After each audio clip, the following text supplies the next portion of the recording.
হয় মই এই মুহূৰ্তত উপস্থিত আছোঁ পবিতৰা অভয়াৰণ্যৰ শিলডুবি বন শিবিৰ এলেকাত। আমি পবিতৰা অভয়াৰণ্যৰ লগতে মায়ঙৰ শেহতীয়া বান পৰিস্থিতিৰ খবৰ প্ৰতিদিনে আমাৰ দৰ্শকসকলক প্ৰতিটো মুহূৰ্তত দি আহিবলৈ চেষ্টা কৰিছোঁ। মৰিগাঁও জিলাৰ বান পৰিস্থিতি আজিও অপৰিৱৰ্তিত অৱস্থাত আছে যদিও কিছু উন্নতি হৈছে। পবিতৰা অভয়াৰণ্যৰ ৮০% এলেকা জলমগ্ন হোৱা পৰিলক্ষিত হৈছে। ব্ৰহ্মপুত্ৰৰ বলিয়ামানে ইতিমধ্যে এক সংহাৰী ৰূপ ধাৰণ কৰিছে এই সমগ্ৰ অঞ্চল। আমি ইয়াত দেখুৱাবলৈ চেষ্টা কৰিম অভয়াৰণ্যখনৰ যিটো শিলডুবি বন শিবিৰ, এই শিলডুবি বন শিবিৰটো আমি ইয়াত দেখুৱাবলৈ চেষ্টা কৰিছোঁ।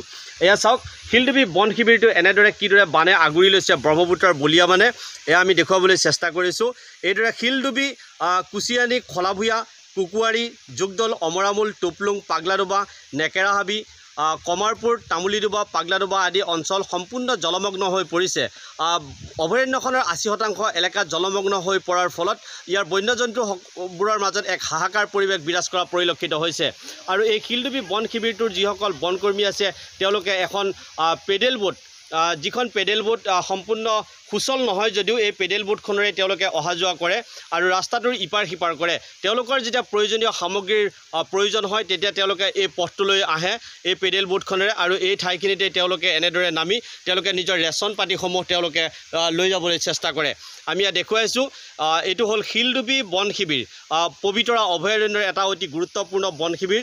শিবিৰটো চাৰিওফালে এক প্ৰকাৰ জলাকাৰ হৈ পৰিছে।